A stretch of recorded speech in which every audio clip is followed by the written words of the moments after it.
കഥ ഹൃദയജാലകം തുറന്നപ്പോൾ പാർട്ട് 11. രചന ശാലിനി ഇ.എ. ജോലിക്ക് കിടന്നിട്ട് ഉറക്കം വരുന്നില്ലായിരുന്നു. മനസ്സിൽ നിറഞ്ഞു നിൽക്കുന്നത് മുഴുവൻ മാധവിൻ്റെ രൂപമാണ്. ഇന്ന് ക്ലാസ്സിൽ വെച്ച് കണ്ടതു മുതൽ അവൾ ചിന്തിക്കുന്നതാണ്. ഈ സാറിനെ ഇതിനു മുൻപ് താൻ എവിടെയോ കണ്ടിട്ടുണ്ടല്ലോ. സാറിനെ കണ്ട മാത്രയിൽ ഏറെ നാൾ കാണാൻ കൊതിച്ച ഒരാളെ പെട്ടെന്ന് മുന്നിൽ കണ്ടതുപോലെ ഒരു ഫീലായിരുന്നു. അവൾ ഓർമ്മകളിലൂടെ പിന്നിലേക്ക് കുറേ ദൂരം നടന്നു. എന്നാൽ ഇങ്ങനെയൊരു മുഖം ഓർത്തെടുക്കാൻ അവൾക്ക് കഴിയുന്നില്ലായിരുന്നു. ഇനി സ്വപ്നത്തിനാണോ താൻ ഈ മുഖം കണ്ടിട്ടുള്ളത്? ചിലപ്പോൾ അങ്ങനെയുമാകാം. ഹൃദ്യ എന്ന് വിളിച്ചും കൊണ്ട് മാഷ് അധികാര സ്വരത്തിലല്ലേ തന്നോട് സംസാരിച്ചത്? ഒരു കുറുമ്പ് കാട്ടുന്ന അനിയത്തിയോടെന്ന പോലെ. ഹൃദ്യ എന്ന് തന്നെയല്ലേ ആ ഡോക്ടറും തന്നെ വിളിച്ചത്? ജോല പെട്ടെന്നോർത്തു. കുട്ടി തെറ്റിദ്ധരിക്കേണ്ട, ഹൃദ്യ എൻ്റെ കസിനാണ്. പെട്ടെന്ന് ജോലയെ ഇവിടെ കണ്ടപ്പോൾ ഞാൻ ഹൃദ്യയാണെന്ന് തെറ്റിദ്ധരിച്ചു. ഹൃദ്യ ഇതുപോലെ വേഷം ധരിച്ചു വരികയാണെങ്കിൽ അവളെ പ്രസവിച്ച അമ്മ പോലും തെറ്റിദ്ധരിക്കും. സത്യം പിന്നെയാണോ ഞാൻ? അവൾ MSc കെമിസ്ട്രിയാണ്. ഒരേ ക്ലാസ്സിലല്ലെങ്കിലും ഒരേ കോളേജിലാണ് നിങ്ങൾ. സമയം കിട്ടുമ്പോൾ MSc കെമിസ്ട്രി ക്ലാസ്സിലൊന്ന് കയറി നോക്കൂ. എൻ്റെ സംശയങ്ങൾ ഒന്നും തെറ്റില്ലെന്ന് ജോലയ്ക്ക് അന്നേരം മനസ്സിലാകും. അവൾ MSc കെമിസ്ട്രിയാണ്. ഒരേ ക്ലാസ്സിലല്ലെങ്കിലും ഒരേ കോളേജിലാണ് നിങ്ങൾ. സമയം കിട്ടുമ്പോൾ MSc കെമിസ്ട്രി ക്ലാസ്സിലൊന്ന് കയറി നോക്കൂ. എൻ്റെ സംശയങ്ങളൊന്നും തെറ്റില്ലെന്ന് ജോലിക്ക് അന്നേരം മനസ്സിലാകും. അവളുടെ മനസ്സിൽ അന്നേരം ഡോക്ടറുടെ വാക്കുകൾ മുഴങ്ങിക്കേട്ടു. ഇനിയിപ്പോൾ ഡോക്ടർ പറഞ്ഞ ഹൃദ്യ സാറിൻ്റെ അനിയത്തിയാണോ? സാറിനും എന്നെ ഹൃദ്യയെപ്പോലെ തോന്നിയെങ്കിൽ ആ ഹൃദ്യയെ എനിക്കൊന്ന് കാണണമല്ലോ. നാളെ കോളേജിൽ പോയാൽ തീർച്ചയായും കാർത്തികയെയും കൂട്ടി കെമിസ്ട്രി ഡിപ്പാർട്ട്മെൻറ്റിലേക്ക് പോകണമെന്ന് അവൾ മനസ്സിലുറപ്പിച്ചു. ചിന്തിച്ച് കിടന്ന് എപ്പോഴൊക്കെയോ അവൾ ഉറക്കത്തിലേക്ക് വീണു. രാത്രി 12 മണി കഴിഞ്ഞിട്ടുണ്ട്. ചിറ്റൂർ മംഗലത്ത് തറവാട്ടിലെ ഓഫീസ് റൂമിലെ വെട്ടം ഇതുവരെ അണഞ്ഞിട്ടില്ല. കാര്യമായ ചർച്ചയിലാണ് 4 പേരും. നമ്മളറിയാതെ നമ്മുടെ കളത്തിൽ കയറി കളിക്കാൻ നട്ടെല്ലുള്ളവരാനാരാണ് നമുക്കിടയിൽ? ഗോപകുമാറിൻ്റെ ശബ്ദമുയർന്നു. അതും നമ്മുടെ ഹോസ്പിറ്റൽ സൗകര്യമില്ലെന്ന് പറഞ്ഞ് മറ്റൊരു ഹോസ്പിറ്റലിലേക്ക് റെഫർ ചെയ്യുക. അവയവക്കടത്തെന്ന പേരിൽ നമ്മുടെ ഹോസ്പിറ്റലിന് കളങ്കം ഉണ്ടാക്കുന്നില്ലെങ്കിലും ഒന്നും അറിയാത്ത ജീവനുകളല്ലേ നഷ്ടപ്പെടുന്നത്? നിനക്കെങ്ങനെയാണ് കാളി ഇതിനെക്കുറിച്ച് വിവരം ലഭിക്കുന്നത്? ഗോപകുമാർ കാളിദാസനെ നോക്കി. 2-3 മാസം മുൻപാണ് ഓഫീസിലെ മാനേജർ കൃഷ്ണമൂർത്തി എന്നോടിങ്ങനെയൊരു കാര്യം പറയുന്നത്. അവരുടെ ഒരു റിലേഷൻ ആക്സിഡൻറ്റ് പറ്റി നമ്മുടെ ഹോസ്പിറ്റലിൽ എത്തിച്ച് മിനിറ്റുകൾ കഴിയുമ്പോഴേക്കും മറ്റൊരു ഹോസ്പിറ്റലിലേക്ക് മാറ്റിക്കോളാൻ പറഞ്ഞു. ആധുനിക സൗകര്യങ്ങൾ ഇവിടെ ഇല്ലെന്നാണത്രേ ആ ഡോക്ടർ പറഞ്ഞത്. ഡോക്ടർ പറഞ്ഞ ഹോസ്പിറ്റലിലേക്ക് എത്തിച്ച് മണിക്കൂറുകൾ കഴിയുമ്പോഴേക്കും രോഗി മരിച്ചു കഴിഞ്ഞു എന്ന്. ബ്രെയിൻ ഡെത്ത് ആയത് കാരണം അയാളുടെ അവയവങ്ങൾ ബന്ധുക്കൾ ദാനമായി കൊടുത്തുവെന്നും മൂർത്തി സാർ എന്നോട് പറഞ്ഞു. നമ്മുടെ ഹോസ്പിറ്റലിൽ ആധുനിക സൗകര്യങ്ങൾ ഇല്ല എന്നത് എനിക്ക് വിശ്വസിക്കാൻ കഴിയുമായിരുന്നില്ല. അതുകൊണ്ട് തന്നെ ഞാൻ അതിനെക്കുറിച്ച് അന്വേഷിച്ചു. കേരളത്തിലെ തന്നെ ടോപ്പ് ഹോസ്പിറ്റലിലൊന്നാണ് നമ്മുടെ ചിറ്റൂർ മംഗലത്ത് ഹോസ്പിറ്റൽ. അവിടെയില്ലാത്ത ആധുനിക സൗകര്യങ്ങൾ ഒന്നും തന്നെ ഇല്ല. പിന്നെന്തിനാണ് ഇവിടെ നിന്ന് രോഗികളെ മാറ്റുന്നതെന്ന് മനസ്സിലാക്കണമെന്ന് എനിക്ക് തോന്നി.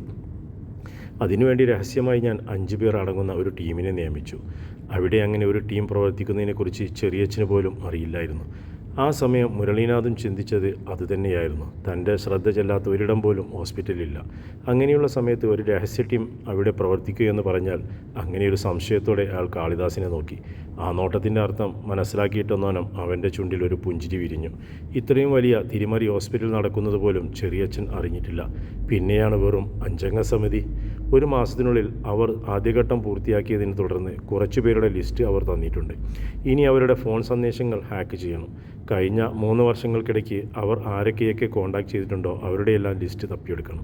തീക്കട്ടയിലാണ് ഉറുമ്പരിക്കാൻ ശ്രമിക്കുന്നതെന്ന് അവർക്ക് മനസ്സിലായിട്ടില്ല. ഇതിൻ്റെ പിന്നിൽ പ്രവർത്തിച്ച ബുദ്ധി ആരുടേതാണെങ്കിലും മനസ്സിലാകുന്ന നിമിഷം അയാളെ ഞാൻ ഭൂമിക്ക് മുകളിൽ വെച്ചിരിക്കില്ല. അത് വേണം കാളി. സത്യസന്ധമായ രീതിയിൽ മുന്നോട്ട് കൊണ്ടുപോകുന്ന ഹോസ്പിറ്റലാണ് നമ്മുടേത്.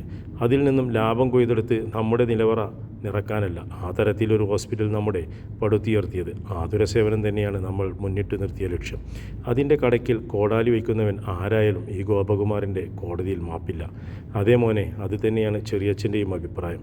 നമ്മുടെ അഭിമാനത്തിൻ്റെ മേൽ ഒരു കഴുകൻ്റെയും ചിറകുകൾ ഉയർന്നു പറക്കരുത്, വെട്ടിയരിഞ്ഞു തള്ളണം. അവസാന വാക്കുകൾ പറയുമ്പോൾ അയാളുടെ പല്ലുകൾ അമർന്നു പോയിരുന്നു.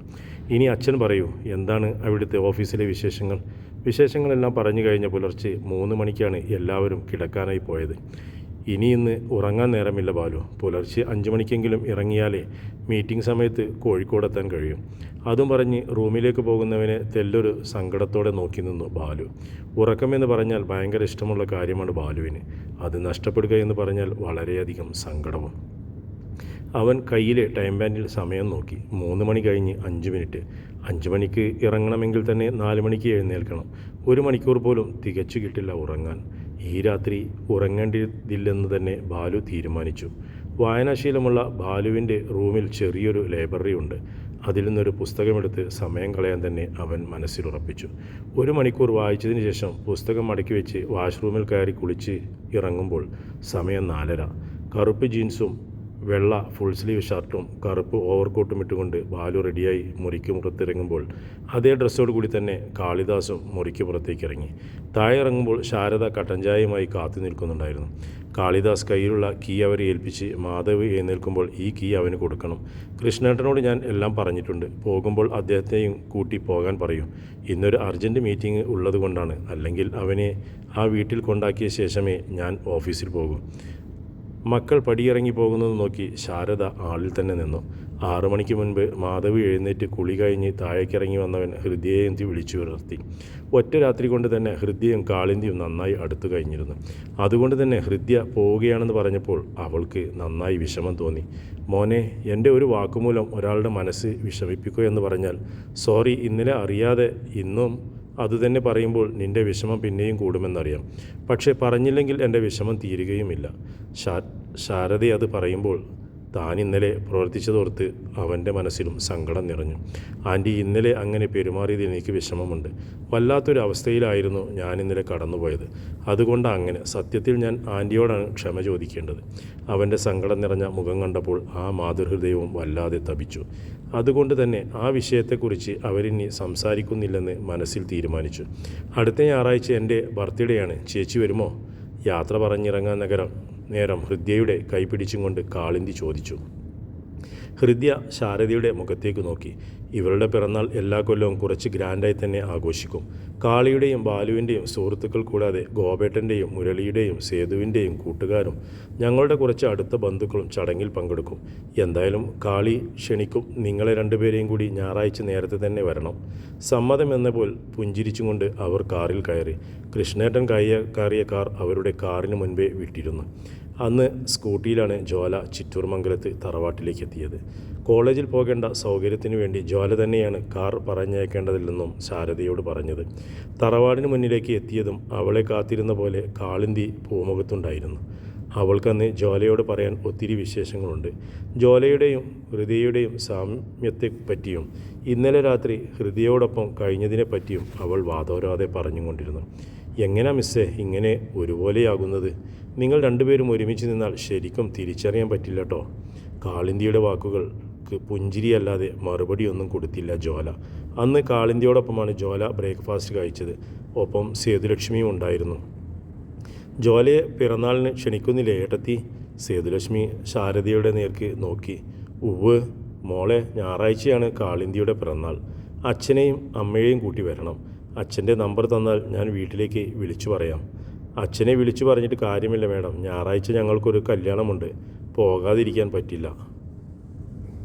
മോള് വാ. വരാതിരുന്നാൽ ഇന്ദുമോൾക്ക് സങ്കടമാവും. സേതുലക്ഷ്മി ചിരിച്ചും കൊണ്ട് പറഞ്ഞു. ജോള കാളിന്തിയെ നോക്കി. അവിടെ പിണക്കഭാവമാണ്. പിണങ്ങേണ്ട, ഞാൻ വരാം. അതോടെ എല്ലാവരുടെയും മുഖത്ത് പുഞ്ചിരി വിടർന്നു. മിസ്സന്ന് സാരി എടുത്തു വരുമോ? ഇത്രയും നീളമുള്ള മുടി മെടഞ്ഞിട്ട് സാരി എടുത്താൽ നല്ല ഭംഗിയുണ്ടാവും. അയ്യേ, ഞാനിതുവരെ സാരി എടുത്തിട്ടില്ല. പ്ലീസ് മിസ്സേ. കാളിന്തി കെഞ്ചി.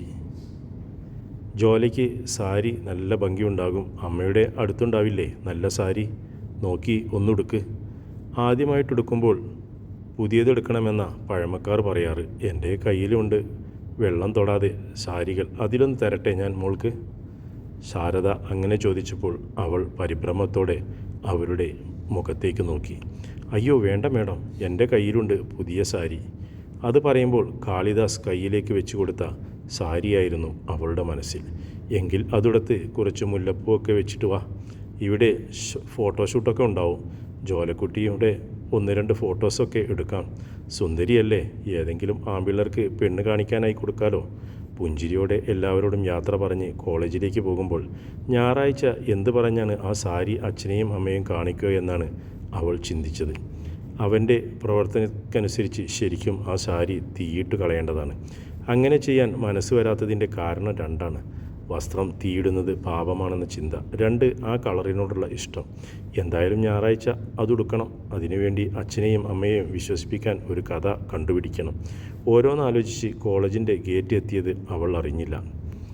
ഹോസ്പിറ്റലിൽ പോകാൻ ഡ്രസ്സ് മാറ്റി ഫ്ലാറ്റിൻ്റെ പ്രധാന വാതിൽ തുറന്നും സൂരജ് ഞെട്ടിക്കൊണ്ട് ഒരു കാൽ പുറകോട്ട് വെച്ചു. വാതിലിന് മുന്നിലെ സൈഡിലെ ചുമരും ചാരി ഒരു കാൽ ചുമരിലേക്ക് കുത്തിവെച്ച് കയ്യിലെ ഫോണിൽ നോക്കിക്കൊണ്ട് നിൽക്കുകയാണ് കരുണാകരൻ. അച്ഛനെന്താ ഇവിടെ? അവൻ ആശ്ചര്യത്തോടെ ചോദിച്ചു. എന്താ, എനിക്കിവിടെ വരാൻ പാടില്ലേ? ഗാംഭീര്യമാർന്ന സ്വരത്തിൽ അയാൾ ചോദിച്ചു. അതല്ല, ഞാൻ ഹോസ്പിറ്റലിൽ പോകാൻ. അവൻ പകുതിയിൽ നിർത്തി. ഉച്ചവരെ ലീവ് വിളിച്ചു പറ, എനിക്ക് നിന്നോട് ഇമ്പോർട്ടൻ്റായ കുറച്ച് കാര്യങ്ങൾ പറയാനുണ്ട്. അച്ഛാ, അത് പിന്നെ പെട്ടെന്ന് ലീവ് വിളിച്ചു പറയുക എന്ന് പറഞ്ഞാൽ പറയുക, അതിനപ്പുറം ഒരു വാക്കില്ല. കാർഡിയോളജിസ്റ്റ് ആണെങ്കിലും അവൻ മെയിൻ ഡോക്ടറല്ല, അസിസ്റ്റൻ്റാണ്.